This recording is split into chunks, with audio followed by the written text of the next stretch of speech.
ay rated PG. Patnubay at gabay ng magulang ay kailangan sa mga batang manonood.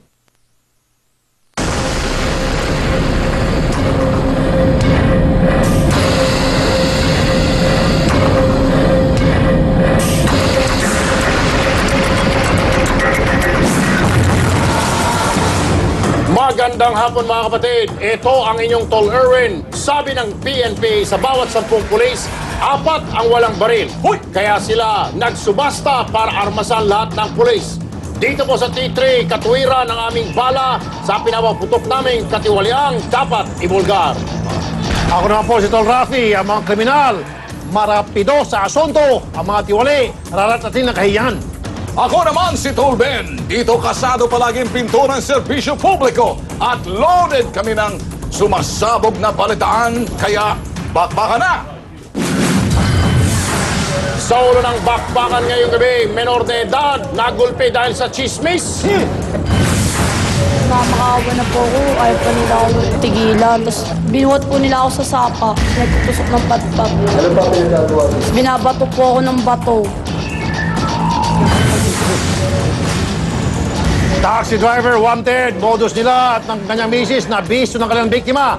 Ninakaw kasing cellphone, ginamit pang text para makakigil ng pera. Sus Mario Josep. Sa Video Lante Exclusive, pagtanggi ng ilang butika sa Bukawi, Bulacan na mabigyan ng discount ang mga senior citizen sa poll sa camera. Bawal yan, di ba? Sa Rescue 5 Exclusive, babaeng mukha ng buntis sa laki ng bukol sa tiyan, sinaklulohan po ng Rescue 5. Wala kayong pambayad ng abogado, i-consulta kay Attorney on Call live. Sa T3 action follow-up, apartment ng busadong landlord sa Makati City. Ininspeksyon ng City Hall, kalawat ka ng paglabag, nakita. Ulit, may hari, patong-patong na kaso ang kaharapin. Ulit. At pamilya, pinapilitang tumira sa bangketa dahil pinalayas ng mga kamag-anak, inuwi ng T3 sa kanilang lalawigan. Balitaan at serbisyo publiko, umpisa na!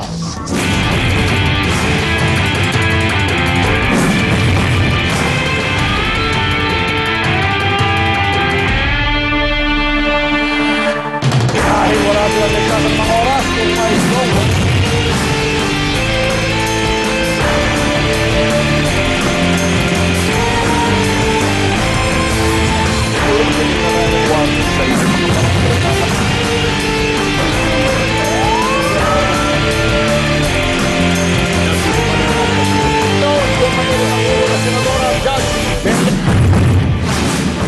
Sabi nga, nakamamatay ang chismis. Ito ang muntik mangyari sa isang dalagita na nakatikim ng galit ng isang ginang. Nakarating kasi sa kanya ang chismis na lang ng dalagita, ang girlfriend ng kanyang anak. Pero dahil sa matinding gulpi ang inabot ng minor de edad, kaso ang harapin ng ngayong nag-overprotective na nanay. Sa cellphone video na ito, pinapakiusapan ng mga pulis ang 36 anyos na si Mary Ann Padlan para sumama na maayos. Pero tumanggi si Padlan kaya pinusasa na siya. Si Padlan ang isa sa dalawang nanakit daw sa 16 anyos na si Ira sa Barrio Maligay sa Caloocan dahil sa chismis. Binuhat po nila ako sa sapa. Tapos doon, inano nila ako, pinagaan nila ako ng patpat. Pinagpapaan nila ako, pinagtutusok ng patpat. Ano pa pinagagawa? Binabato po ako ng bato. Mabuti na lang daw at dumating ang kinakasama ni Padlan na isang barangay tanod. Aminado naman ng sospek na nagulpi niyang bata. Sinabunutan po namin siya. Tapos, napagkamalan po kasi siya po yung syota ng anak ko. Nasulsulan lang po ako ni Mela. Basta-basta maniniwala sa chismis pag wala pang ebidensya. Pinaghahanap na ang manugang ng sospek na si Nela. Desidido ang pamilya ng biktima na kasuhan si Padlan ng paglabag sa RA 7610 o Anti-Child Abuse Law. Yung pa kaya may asawa at saka chismis lang, hindi nila tinanong yung lalaki. Balak pa nila patayin kung walang anong bandang huli. Lulunurin talaga nila sa sapat. Alam mo yung chismis talaga nakakamatayan, mga tol? In fact, marami na akong alam ng insidente na talagang literally may namatay na baril. Sabi nga nila, ang dila nagagamit sa kabutihan kasamaan, nagbi-build up o naninira. Meron isang lugar dyan eh. Hindi ko alam kung kasama natin sa TV5 nakalagay, chismis for sale. Ha? Kwan yun, Barrio Chismis. Bali chismis. Confirmed or unconfirmed. We buy chismis per paragraph. Alam mo yung dandi, di ba? Yung dandi, ano? Oy, pero seryoso maaari kang makasuhan dyan. Rumor Yan. mongering. Meron ba yan? Mongering. Gagawa ka't kwento-kwento, hindi naman totoo. Patay. Anyway, dito naman ho tayo, kung may honest taxi driver, abay may mga masasamang damo pa rin talaga. Ay, syempre. Isang taxi driver na nagtaka sa gamit ng kanyang pasahero. Hoy! Umistyle pa ito at nangutang sa mga kaibigan ng biktima gamit ang napitik na cellphone. Sa entrapment ng mga pulis, ang kakunsabang asawa niya ang naaresto. Patay ka, patay. Timbog sa entrapment ng Makati PNP ang babaeng ito na nakilalang si Ginny Rica Plaza. Ang kwento ng biktimang si Gerald Montano, 27 taong gulang, pumara siya ng taxi sa Parañaque papuntang Sampaloc, Maynila noong Miyerkules ng gabi. May dala siyang kahon at bag. Ngayon, ang ginawa ko, dahil malaki yung traveling bag ko, nilagay ko dun sa may parang cambio. Ngayon, pagalis dun sa cambio, bumaba ako, in-unload ko yung mga cargo ko. Kaso bigla raw itinakbo ng taxi driver ang naiwang bag ni Montano na may importanteng dokumento, cellphone at 16,000 piso. Huwebes ng umaga ang kasamahan sa trabaho ni Montano na si Solomon Sarabia ay nakatanggap ng text mula sa cellphone ni Montano. Ang drama ay nasa ospital daw si Montano at nangungutang ng 10,000 piso kay Solomon. Ngayon, ipadala ko. Pinabasa ko sa kanya yung mga text. Sabi ko, kala ko nga ikaw eh. Kaya lang nagduda ako kasi walang pasakali. 10K kailangan ko padala mo kasi baka na account shop. Dahil nabuko ang impostor, humingi sila ng saklolo sa Makati PNP at umaksyon naman ang mga otoridad. Huli sa entrapment sa isang mall ang nagte-text sa kasamahan ni Montano na si Rica Plaza. Napag-alaman na asawa umano siya ng driver ng taxi na tumangay sa gamit ng biktima. Kaso kahit anong pilit ng mga polis, tikom si Rica Plaza na inguso ang asawang sospek. Dahil siyang nahuli sa operasyon, kinasuhan ng robbery extortion si Rica Plaza. Babala ng mga otoridad, 4th of July ang sinasabing pangalan ng taxi ng sospek na at large pa rin ngayon. Malapit na mag-July 4. 4th of July, baka sakyan yan. Independence Day ng US, ha? Oo, mag-ingat. Okay, pabata ang nagiging kriminal. Magkaklase sa Cebu, nagsuntukan at nauwi sa pananaksak. Ang kaso, mga bata, walang kakasuhan.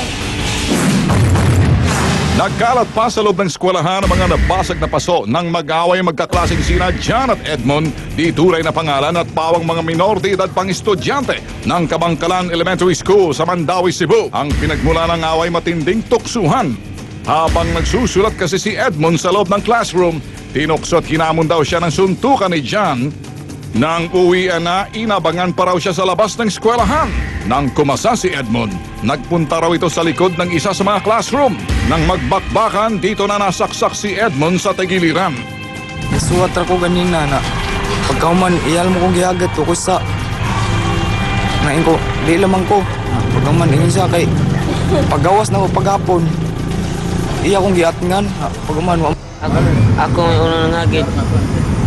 Alam ko niya nga sumbag-sumbag, tagaring. Nasuko man siya na.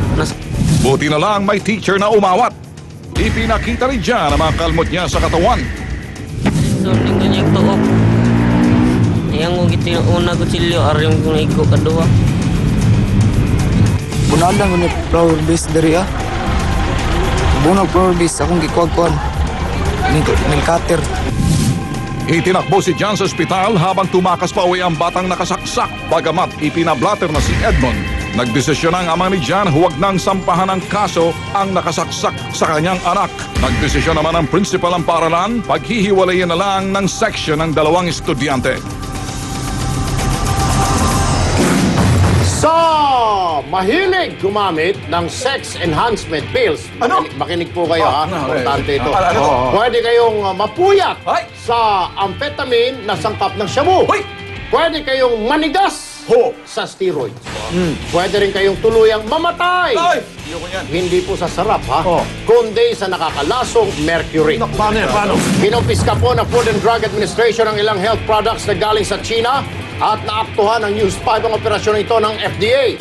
Ban sa Pilipinas sa mga health products matapos makita ng ingredients o chemicals na maaaring makasasama sa kalusugan. Pero hanggang ngayon, ibinibenta pa rin sa isang mall sa Davao ang mga ito. Kabilang sa mga China-made health products na minomonitor ng DFA ay ang mga pampaputi, pampapayat at sex enhancement pills na hinaluan daw ng amphetamine, sibutramine, steroids at mercury. Delikado yan. Delikado. Marami na namamatay yung may mga sakit sa puso. Hindi, sex enhancement. Pag uminom ka niyan, may sakit sa puso, mamamatay ka. Pero meron yung mga walang side effect. Yung mga pampaputi, may cancer daw yun. Ay, kung gusto mo magpuputi, hintayin mo na lang na ilagay ka sa atol. Puputi ka talaga. Dahil lagyan ka ng makeup. Okay. Para sa inyong mga problema ang legal, isang dial na lang. Ito ang Attorney on Call. Kasama natin si Attorney Mel Santamaria. Pupunta natin siya. Attorney Mel, magandang hapon. Maraming salamat sa iyo, Rafi. Ang ating mga kwento ngayon. Isang babaeng nakatanggap ng napakagandang balita sa text. Pero nauwi sa wala, naloko pa. At isang amang napakadakilang inagaw sa kanya ang 9 anyos niyang anak. Pag-uusapan natin mamaya ito at ang kanilang mga remedyo. Balik muna sa inyo. Okay, salamat, Attorney Mel. Susunod, sumbong ng isang videolante. Eskwento ng senior citizen sa ilang butika sa Bulacan, ayaw pagbigyan. Hindi natin hahayaan ang kalokohan na ito. At ang pinaputok naming baho ng landlord na abusado, isa-isa ng sumingaw.